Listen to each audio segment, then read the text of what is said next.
We really appreciate you patiently waiting.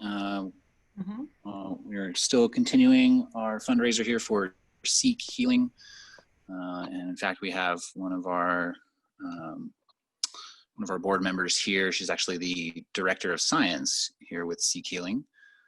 And she has given a TED talk and has explored academia like few and far between, I believe, with her neuroscience, and she's a neuroethicist.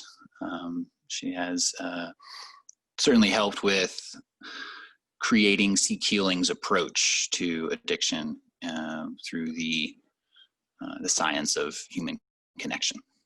Her name is Dr. Rachel Wurzman. Hi, everyone. Can you hear me okay, Joey, everyone? Yes. All right, great. So thank you for that introduction. As was said, I am the Director of Science for SeekHealing. And actually, if you guys could give me just a moment, my computer just told me that it's happy with the temperature of my computer. So I'm just going to see if I can rearrange this without losing my green screen so that it doesn't overheat. All right, let's hope this works. Okay, thank you. So I'm the Director of Science for SeekHealing. And I'm sure you guys have heard many times what we're doing here. SeekHealing's mission is to prevent overdoses by addressing the root causes of addiction. And we have all been experiencing one really, really massive trauma that is so relevant to the root causes of addiction, which is this forced social isolation and social disconnection that we've all been experiencing during this COVID crisis. And at SeekHealing, we're empowering healing from addiction for sustainable improvement in the life experiences of people who are suffering from significant trauma. And we're doing this by creating spaces of authentic human connection that are devoid of shame and judgment, that are available at all stages in the addiction healing process. So I just want to welcome everybody to the space where hopefully we can process a little bit of some of what we've been through and think about some of the science that's been happening, that's behind what's been happening in our brains and maybe some of the things that we've seen and experienced. So what I want to do in the next 45 minutes is to talk a little bit about why our brains have created such an experience of discomfort in the last few months. All right, so the preview to that is that systems that make connecting deeply with other human beings a rewarding experience are the same systems in the brain that process all rewards. So including the rewards from addictive drugs. So these systems are connected to circuits in your brain that give you the emotional part of the experience of physical pain. And this is why opioid painkillers are so effective at squelching physical and emotional pain in addition to being highly pleasurable. And when we can't connect to other human beings, as biological creatures, we evolve to feel uncomfortable because solitude is not supposed to be safe for us. We need each other to function, and we need more, as it turns out, than just this instrumental support. We need more than just helping each other find food and shelter and the things that we usually think about. It turns out in order to really balance a whole bunch of different brain circuits in the brain, we need to have meaningful social interaction. And feeling a lack of connection or a lack of belonging specifically hurts because of the involvement of the brain's naturally produced opioids, involvement in signaling with these pathways. So absent human connection and community belonging to calm that painful inner alarm bell that we experience when we feel really just alone, our brains motivate us to bond to something else that can bring our screaming neurochemical signaling back into balance. So with that, I want to pose a couple questions to all of you. How have you felt being prevented from accessing your relationships in the way that you've been accustomed? What little or not so little pleasures or indulgences have you picked up to make this experience a little bit easier for you? Have you been stress baking, maybe? Have you been excessively indulging in porn, maybe? Has your drinking or drug use increased in volume or frequency? Do you find yourself a little bit more compulsive than usual? Do you have any new habits? Have you returned to any compulsive behaviors that had been less maybe in the past, or become more obsessive about something in particular? For instance, you know, are issues with food avoidance or binging becoming more apparent in people who've been diagnosed with eating disorders, things like that? I'm going to be talking in this talk about the science of social connection and addiction. I'm really going to try to keep the jargon down, but I'm really hoping to make this talk personal too. So after I go through some of the science, I'm really just going to share a little bit about what my experience has been during this time, and maybe some of you guys can relate to it too. And I'll present the science first so that we can sort of see why things have happened, you know, the way that they've happened. So really what we want to do is we want to understand how loneliness affects the brain. And to do that, we have to just understand a little bit about how brains function. And so the first thing to note is that every brain is different. So not everybody is going to experience identical brain activation to the same circumstances. Everybody is just tuned a little bit differently. There's an adage in neuroscience that just says, if you've seen one brain, you've seen one brain. So how many of you have heard things about the brain like the empathy part of the brain, right? Or the attention part of the brain, or the addiction part of the brain? So that's a little bit misleading. And here's why. So to call a particular part of the brain and say that that's where X happens or that's where Y happens is misleading, because all brain areas are actually connected to each other. So there are these local circuits in brain areas, and those are processing information in specialized ways that are related to that particular area of the brain. So you're going to have local circuits that process certain types of information. For instance, maybe information about social stimuli, maybe information about visual stimuli, maybe emotional information, maybe attention that's determining what catches the attention. So the little local circuits sort of determine what function a particular part of the brain is involved in. But then there's these networks, and these brain areas are all connected by these different networks. And it's these networks that are responsible for some of these higher level functions that we usually think about when we're saying, you know, addiction. So really, I want to talk about circuits and networks. And to understand how addiction or social connection or loneliness affects the brain, it's just really important to understand that we're talking about networks, because these networks often share brain areas. So you'll have, for instance, areas that are involved in processing physical pain and emotional pain. Okay, so those different sorts of experiences activate this part of the brain in common, which is the part of the brain that is what makes pain feel bad, right? So pain doesn't necessarily have to feel bad. Have you ever been in pain and just thought, yeah, it hurts, but I don't really care? Or maybe you've taken a drug that's been like, yeah, technically I can feel the pain, but it's not really bothering me. I'm just kind of, things like ketamine will sometimes do that to people. Dissociative, actually, a little bit Tylenol actually decreases what we're calling, it's called the affective component of pain. So it's the part of the pain that has the emotional response. Have you ever felt pain that just makes you filled with rage, like sudden, immediate rage? I once had a partner, the only time I have ever done anything, I can't believe I'm going to admit this, but in the spirit of SeekHealing, here we're going to go. The only time I have ever done anything like hit a partner was I had a partner that came up behind me and surprised me and did something that was painful. And there was just this feeling of rage, and I turned around and I smacked him because it hurt.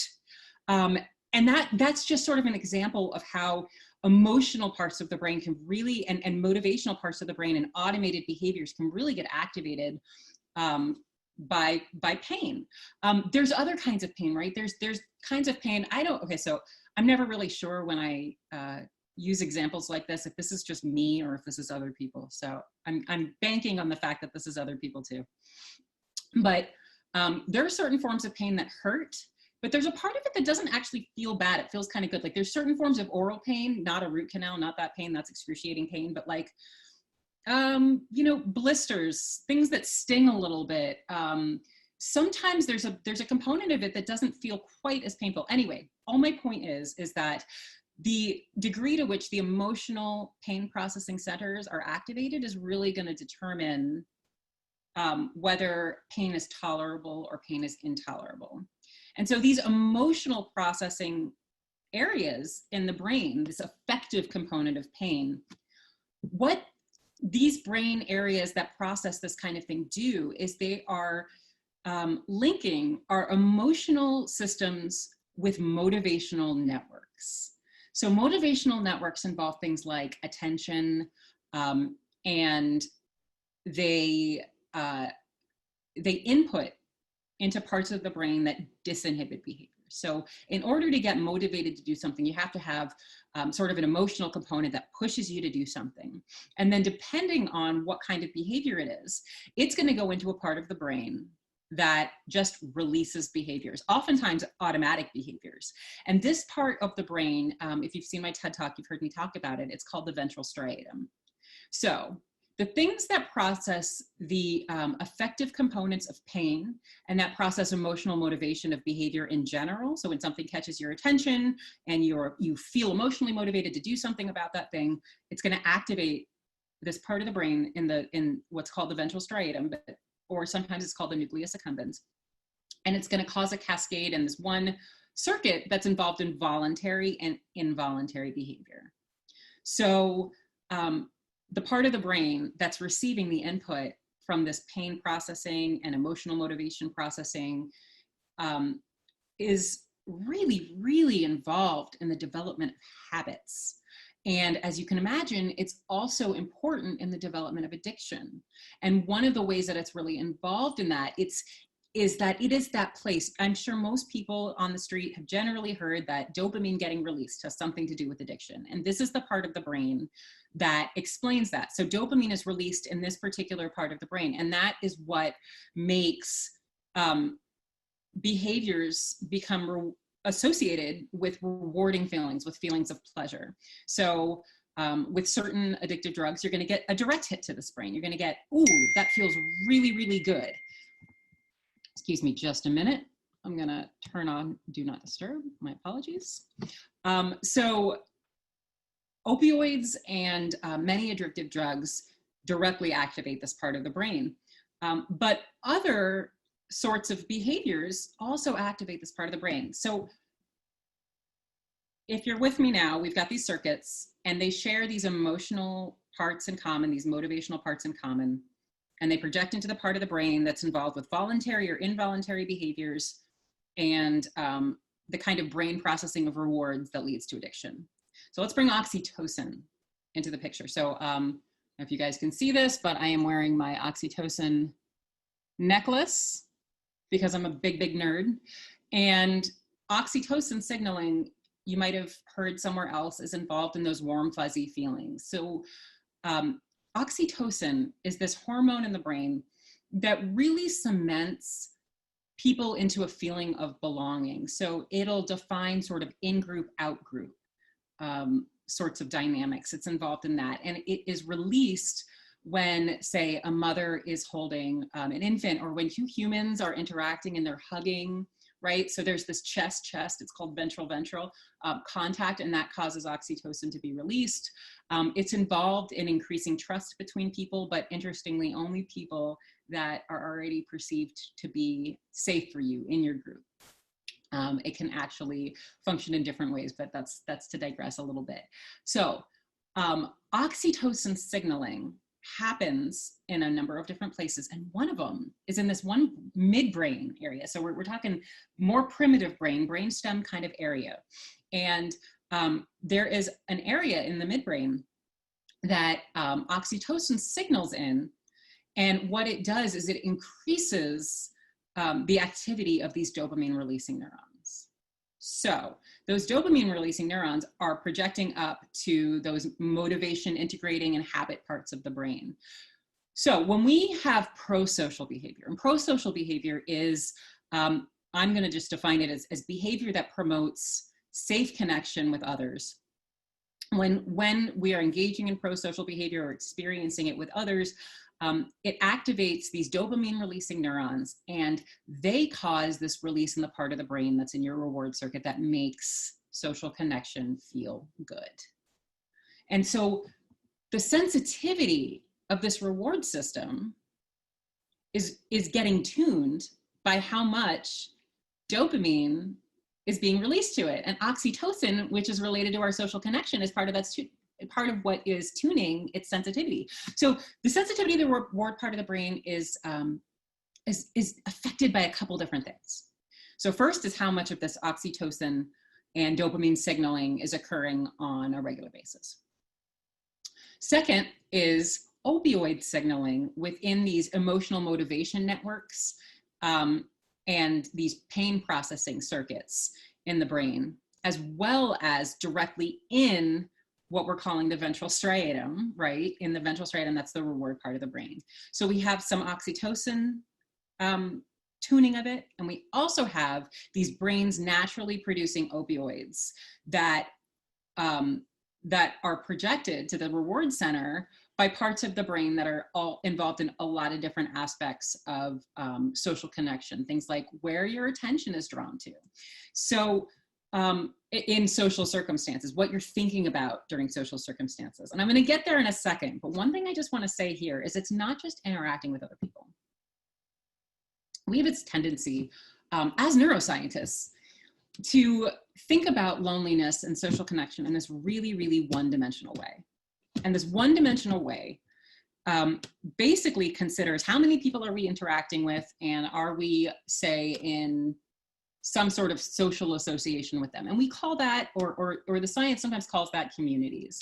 But here's the thing. If you've ever been a member of a church or another religious group and felt like you don't belong there, felt like maybe you're an imposter, felt like these people are being fake, they don't really like me, or they're judging me, that's not going to produce the same kind of brain activation as if you're in a community of people where you're feeling like, and of course this can happen in religious communities, I definitely don't want to suggest otherwise, but not all of them, right? So it's not going to be the same activation as when people are interacting and feeling safe and feeling like they're seen and accepted and being heard, and that they're hearing other people. It's just a very different internal experience.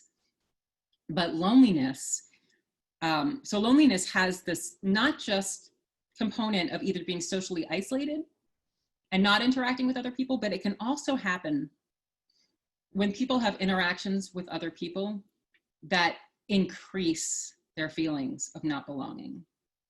Or if they're interacting with other people and feeling like an outsider, or feeling like an experience of shame in some ways. And so we really have to be thinking about these different dimensions, and the brain gives us some really cool hints as to why we're experiencing these things differently depending on who we are, depending on how our particular circuits have been tuned, and things that are going to set those sort of set points for us is going to be things like our lifetime experience of trauma, you know, how much trauma we've experienced, including in social situations, but also the kinds of stress that we might have experienced. So what the consequences of this are is when this sort of subjective experience of loneliness happens, or we're not getting enough rewarding social interaction, what happens is that our reward systems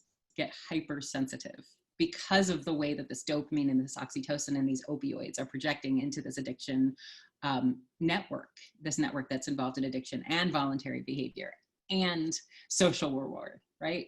So if you're not getting enough connection, what happens is, the example I like to use is, it's like being, when you're really, really hungry, like if you're hikers and you've just, been backpacking for a couple days, or you know, you go a couple meals without eating, maybe you're fasting for some reason or another. That first meal that you have is going to taste amazing, amazing. I remember the first time that I had food, you know, it was like that dehydrated, rehydrated food that you get and you eat on trails.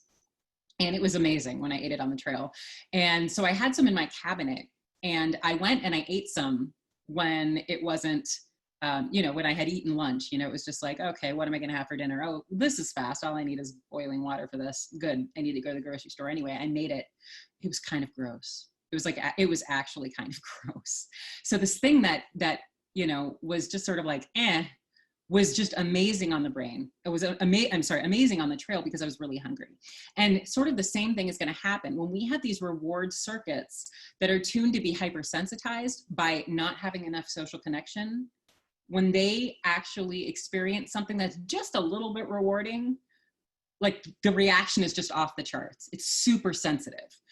And because there's actually direct opioid signaling in this part of the brain that really kind of tunes the dopamine activity, drugs like opioids are just heat-seeking freaking missiles for this part of the brain.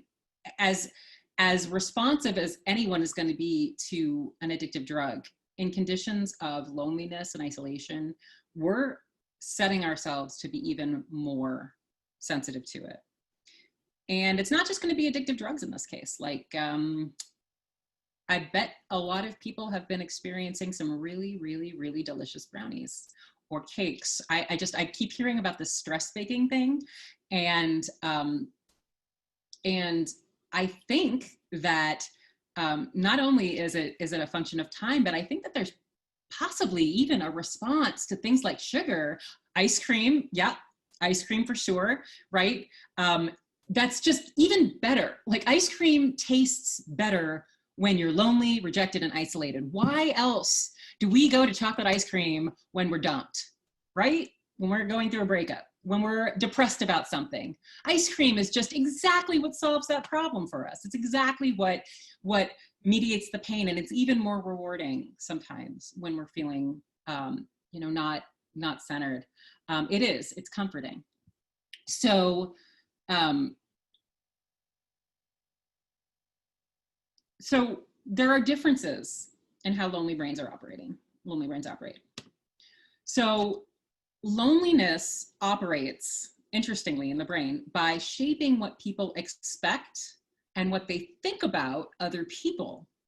All right, so there was this experiment that Dr. Cathy Holt did in 2008, and his group showed lonely and non-lonely people pictures of humans or pictures of just inanimate objects as a control.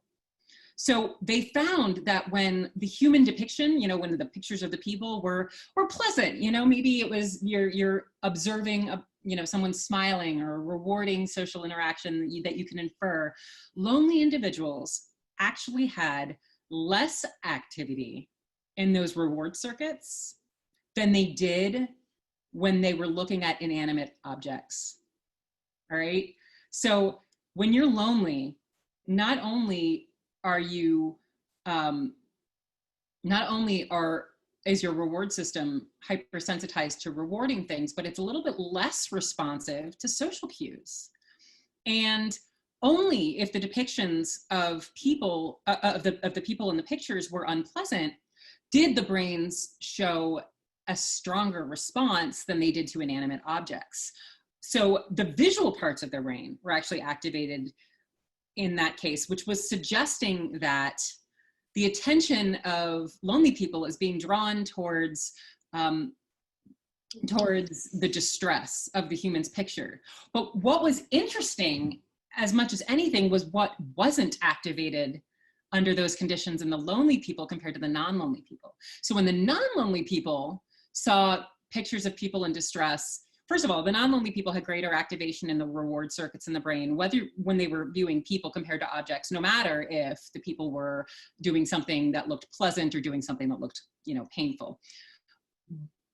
But when they were viewing unpleasant circumstances in these pictures, it wasn't just that their attention was being drawn. There was activity in the parts of the brain that are involved in circuits that suggest that these people were actively reflecting on the distress of the people. So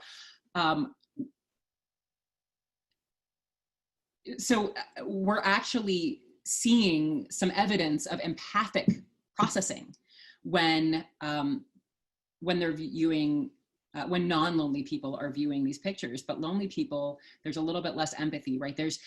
That, I think, really, really reflects that when we feel connected, we process connection differently.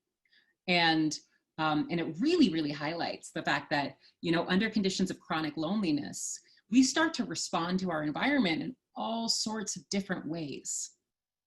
So, so another really interesting thing about these social brains that we have is that when we experience social exclusion, that painful emotional reaction is actually processed in the brain similarly to physical pain. So social pain and mentalizing also have something to do with each other, right? So not only is there that affective, you know, thing, social exclusion hurts, and we feel it in the same parts of the brain that process the emotional components of physical pain.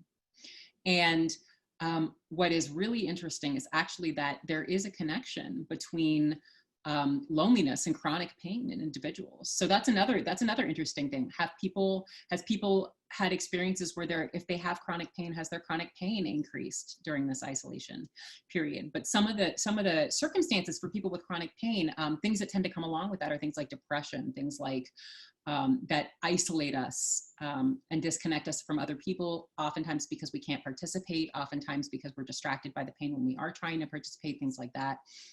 Right. And so what I'm really just trying to illustrate here is that these emotions and these experiences of physical pain and social pain are all sort of activating these common areas that are involved in all these different circuits. And one of those circuits is connected to a network that is responsible for thinking about other people's thoughts and motives. All right, so check this, right? When you experience social exclusion, there's an increase in activity in what other people are thinking. So I don't know if anybody here, especially those, you hear this all the time, you know, amongst people who have experienced chronic bonding to a substance, where they're in a social situation and we're just thinking, all right, they're thinking something bad about me. They're thinking I don't belong here. You know, we become preoccupied with what other people are thinking. Right? This is, and we're not the only ones. In general, social anxiety, what are the things that we experience when we're experiencing social anxiety? Usually, we're having some thoughts about what other people are thinking or being, and usually they're negative in reference to ourselves. And so we're actually primed by these networks to have a certain kind of thought when we're lonely and we're around other people. So shame is something that's really, really important to consider here. So when we experience shame, we are experiencing disconnection, right? We are feeling in a painful way that we are not acceptable, that we are not okay. And these interactions that we're in are going to be painful, that there is something wrong with us. And what tends to come along with that are these negative thoughts about what other people are thinking about us, which make us even less able and feel less safe and even less able to connect with other people. But under conditions where we don't get to interact with each other that much, we're going to have changes in the tuning of these systems so that we're going to be a little bit more vulnerable to shame. We're going to be a little bit more vulnerable to trauma. And in fact, it is actually traumatic for the brain to not experience rewarding social connection on a regular basis. And so the consequences of social exclusion and loneliness is that you have this social pain that sensitizes, hypersensitizes the reward system. You get brains that are going to be really responsive to opioids And you get brains that are going to be really sensitive to all reward system activating behavior. So we got a lot of mentalizing, a little bit increase in mentalizing, thinking about what other people are thinking about, generally about us. And we're feeling this emotional part of this pain. And all of this is having input into the part of our brain that controls our habits and our automatic behaviors. And it's causing us to become more easily bonded to things. And I'm using that word bonded really deliberately. I'll go back and forth between addiction and bonding. But one of the things we really like to say in SeekHealing is it's really important that we normalize this experience of addiction, because it is. Because this is a process that is going to occur in every single brain. And look what's happening on a societal basis right now. So after this period of social isolation, things that are emotionally intolerable are going to be even more emotionally intolerable. We're going to actually experience motivation in response to an emotional state to actually take action in ways that we might not have otherwise. And I think that social experiences are going to be particularly motivating. So hopefully I've explained this in a way that you can follow it. But I think that, for instance, the social isolation that we've experienced has probably made our brains more attentive to the distress of others, right? When we're lonely, that study showed that when we're lonely, we're more attentive to the distress of others. And we're more motivated. We have a stronger emotional response, like we have to do something. And thank goodness for that, because it's about time that we did start responding to the injustices and the inequities. And this may be actually one of those blessings of COVID, where we are so much more sensitized to the trauma of others and so much more emotionally reactive because of this condition of loneliness, that we're actually in a position where we can start to have difficult discussions and start to take social pain. But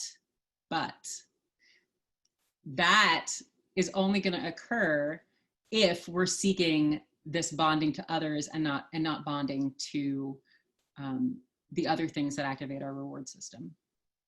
So what are some of the things that we were seeing during we're still seeing them, right? So I'm the director of science. I have a PhD in neuroscience. And when I came on board with SeekHealing, I got really excited about kind of some of what I was doing here. So I went back and I'm getting a social work degree and a therapy license. So in my internship, I've been, I'm training to be a therapist, and we have seen, and this has been documented in data, a tremendous increase in suicidality.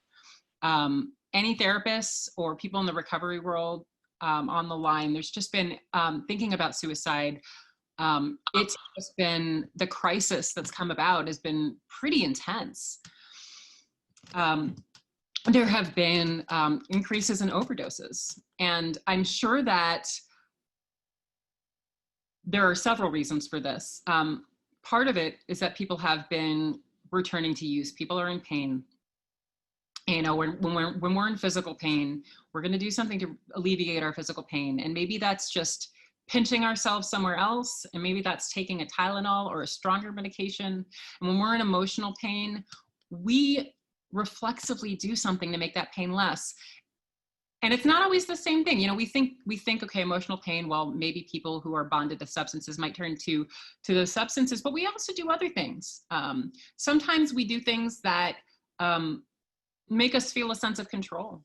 Sometimes we start fights with people. Sometimes we have other behaviors that are intended to distract us from what we're going through.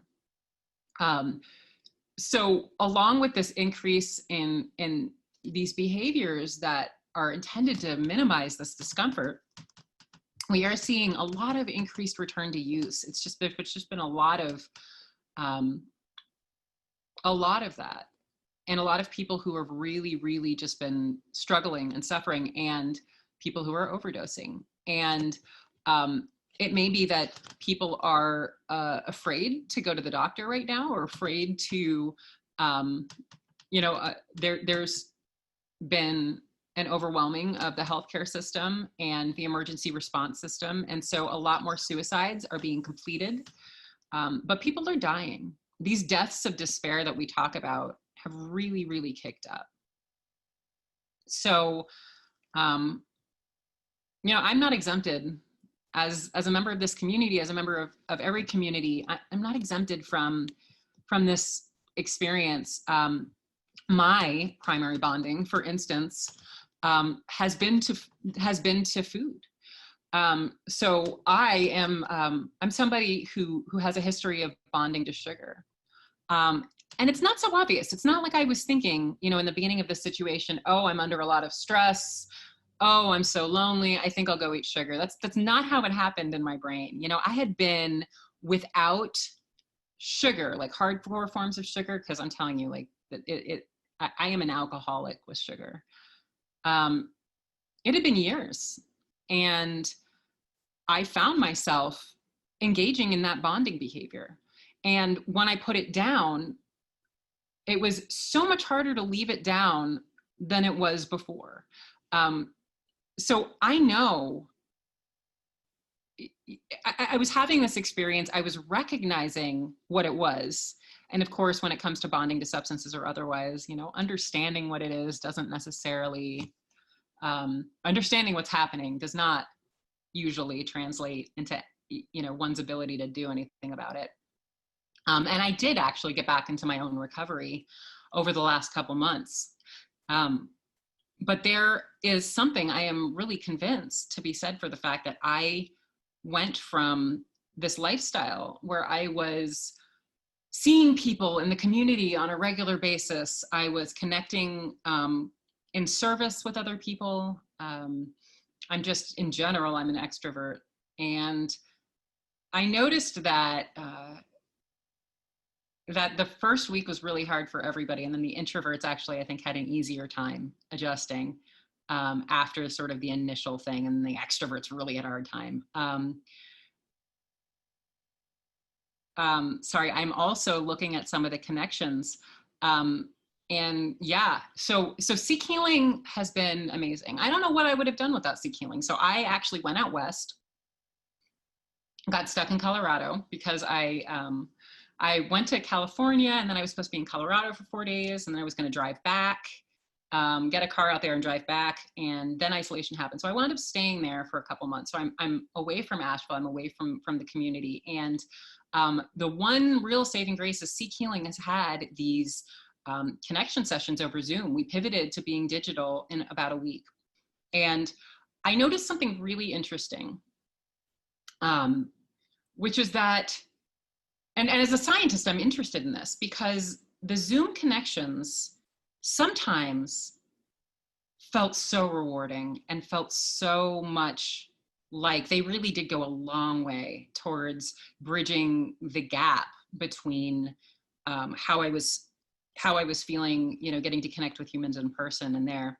And then sometimes it seemed that I would go to these Zoom meetings and I would feel more conscious of my separation from others and more conscious of my isolation from others.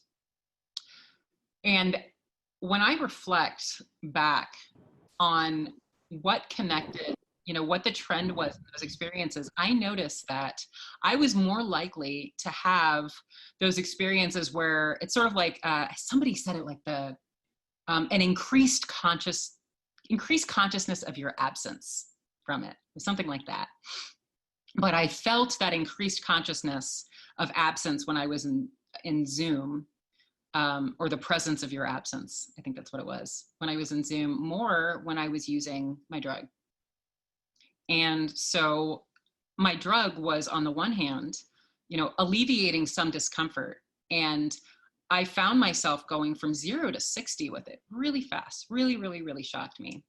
And while I was engaging in that behavior, I seemed less able to bond with other people in the community that I was interacting with on Zoom. So all of this comes to say that I kept coming back. I kept coming to these connection sessions, you know, and this really brings me to what can we do about this? Really, like what have I learned? What have we learned? What would the science say about what we can do about these conditions that are increasing our addictive drives so much right now?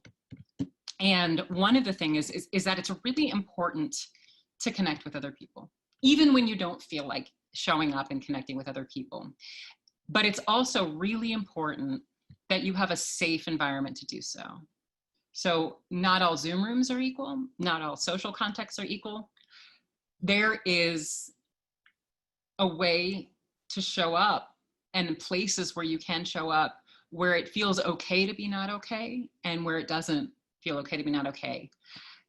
And we need to be able to show up and feel not okay, and let ourselves be seen feeling not okay. If we're not doing that, if we're not able to actually name that wherever we're showing up for whatever reason, you know, maybe the other person just would find it depressing, or it's just not built into the container, or any number of reasons, then we might actually have this experience where we feel more lonely in the presence of others than we did by ourselves. So one of the things that's really important that we address at SeekHealing is this critical non-judgment, complete non-judgment. We take it for granted that every single one of us has something that we are bonded to when we feel uncomfortable. It may be Netflix, it may be our cell phones, it may be game playing, it may be stress baking, it may be sugar binging, it may be heroin, it may be alcohol, it may be methamphetamines, it may be porn watching, it may be, you name it. Something's making us feel better. Heck, it may even be gossiping. There's something that we're doing that's making us feel better. And we're going to do those things more. But when we're doing those things more, we can't necessarily stop doing those things in order to come and connect again. Sometimes what we have to do is we just have to show up in social situations being bonded to something else, and have that be okay, and be able to just name that. Because what then happens is, when there's not that judgment, when this experience can be normalized, where we can really, truly equate painkiller abuse to stress baking, and really not judge that as any different, what happens is that people start feeling like we're all speaking each other's experience, that we've all had this experience. We start feeling connected in our experience of what we might call brokenness, what is really much more accurately called humanness, right? We are experiencing the very essence of the human condition. And the human condition has this feed-forward cycle between feeling shame and disconnection, and feeling shame and disconnection. That is why shaming was used for social control in communities. That's why it's used for social control in communities. The most destructive thing you can do is to shut somebody out. But the experience of saying, hey, I see you, I hear you, I feel you, and not needing to be perfect, not needing to be right, that starts to break through that armor. It gives us this common experience. And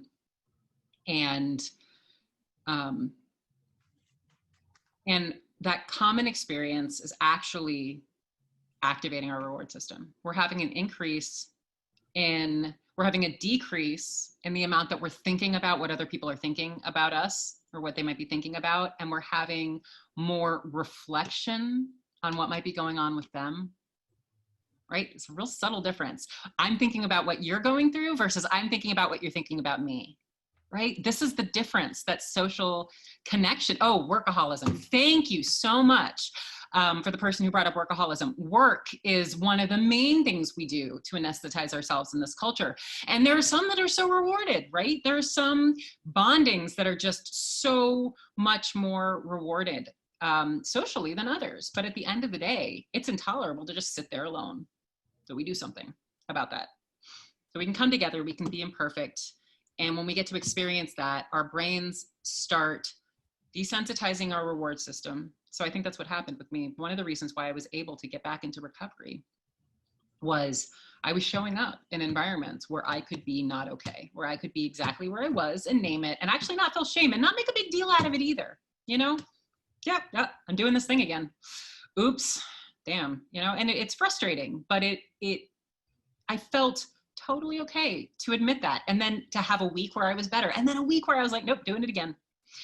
And over time, I think that desensitized my reward system a little bit, made it a little easier for that behavior that I had a bonding to lessen and to increase my ability to bond with all of you guys in this brilliantly amazing community and other communities that I'm a part of. So we don't just need to be interacting with other people. We need to be interacting vulnerably. We need to be being seen, and we need to be safe being seen. And one of the things that I found, especially when I was experiencing that thing where I would get on Zoom and just feel even lonelier, or I'd get on Zoom and I would just feel angry that I couldn't be with these people, and that would be a huge part of my experience, was there's a secret sauce to doing this when you feel that way. And one of the things that I kind of discovered was that service. You know, we've known in the recovery world that service is huge for recovery. But we had projects with SeekHealing. We had Operation COVID Connect. And so maybe somebody else has talked about what Operation COVID Connect was, but this was the first thing that really, really started bringing me out of it. I could participate in this thing with other people to help other people. And we had these emotional first aid baskets that we put together. And we had two different versions. One of them were for people who were in involuntary withdrawal because they couldn't access the substance that they were bonded to sort of alleviate that. And the other one was really just for people who were experiencing the stress and anxiety. And so we had a lot of herbal supplements, and it was just meant to be just an expression of love. You know, it was something that I got to come together with other members of this community and engage together with something that the intention was to show love to others. And that seemed to be a really important piece. When I was working on that with others, I didn't feel the distance so much. Even with Zoom, I didn't feel the distance. So there's something about coming together in service that is profoundly rewarding. Just absolutely profoundly rewarding. And there's from all the science that I've talked about today, there's every reason to understand why that is probably the case. So, so we can come together, we can be in service to others. We can be in service to others by creating safe places where people can just be. We can practice non-judgment, and believe me, it is a practice. It is not humanly possible to have non-judgment. That is just not a thing that humans can do, because our brains are discriminating organs. That's what they do. But we can name it. You know, we can look at ourselves. We can say, wow, I'm a broken human. I'm an imperfect human, and I have the human condition, and you have the human condition, and boy, are we human. Damn, are we human. You know, and that, to me, that sort of unconditional love for that humanness is something that I've learned, and something that I am learning, and something that I get a chance to enact through SeekHealing and with SeekHealing and in my work here. Beautiful. Yeah. Said. Thank you so much. That's beautifully said. I'm struck right now so much by not just the how accessible you're making some of these concepts from a neuroscience perspective through your own experience, and just really struck right now by the specifically vulnerability and talking about your own experience and how that is the underpinning of the content that you're suggesting to us. And I know I'm reading the chat here and noticing that it's really impacting a lot of others in the same way. With a few minutes left, I wanted to ask if anybody had any specific questions to ask before we wrap up. I'm noticing just a lot of people, it sounds like, moved to tears at different points during this presentation. A lot of resonance. I think Elena has her hand raised. Elena, how do I unmute you? Oh, it seemed that way. Maybe it's not. It was an accident if it was, sorry. Oh, okay. Thank you though, I'm loving listening to you. Yeah, I don't see anything. Let's see what we have here. These videos will be recorded, Lynn. We're recording now, so we'll make the links to the Zoom videos available probably tomorrow. We'll make that available to everybody over the newsletter. Allison, I love your quote. Hey, Rachel, I do have a question from to know from a, you're a scientist, so from a scientific understanding that's far deeper and more pinpointed than mine, but has a similar life experience in the SeekHealing sense. A lot of times I see that in life and work and society, it's almost commanded that our image be as perfect as possible while we fall apart internally. And I always feel like SeekHealing helps us look at the perfect image being our imperfect growing self. And I'm wondering what scientifically, and this might be a question that's longer than you can answer maybe now that I think about it for the time we have, but what is the brain function that makes society want that perfection image and allow for others to not? Maybe it's too complicated of a question right now, and I'm happy to maybe send you an email for an answer, but it's a big curiosity of mine from all this conversation. Thank you for your question. Yeah, that's a really important, interesting question. And actually, I'm aware of a book that's being written by Gabor Mate right now that essentially is asking about just that thing, how does our culture influence these conditions? But I think what it comes down to is, if I understand your question, it was, what is it about society that makes us feel like we have to conform, or what is it about that experience that contributes? More like, what is it about people's brain that demand perfection when perfection is imperfect? So I think that the answer to that has to do with what shame does to the brain. So the way that shame affects our brain's ability to process information. People who have shame judge themselves and are also more likely to judge other people. So when you have a culture that is shame-based, when a lot of the social norms are enforced through shame, what we have are brains that are also preferentially processing information to think about what other people are thinking or doing to form certain kinds of, to be favoring certain kinds of negative cognitions. And of course, when we're judging others, that's also creating this separation between us. So it sort of feeds on itself, where when we feel judged, or when we feel like we are judgeable in a negative sense, we also judge others. And our cognitions are going to tend to be thinking, what are other people thinking of me more? And then we're also judging them as a response to that. And we're not and all of that sort of acts through these circuits to increase an experience of social pain and sensitize our reward systems, which in turn make us more likely to be bonding to something that makes us feel a little bit better than each other. So it's just this sort of like, I hope that was clear.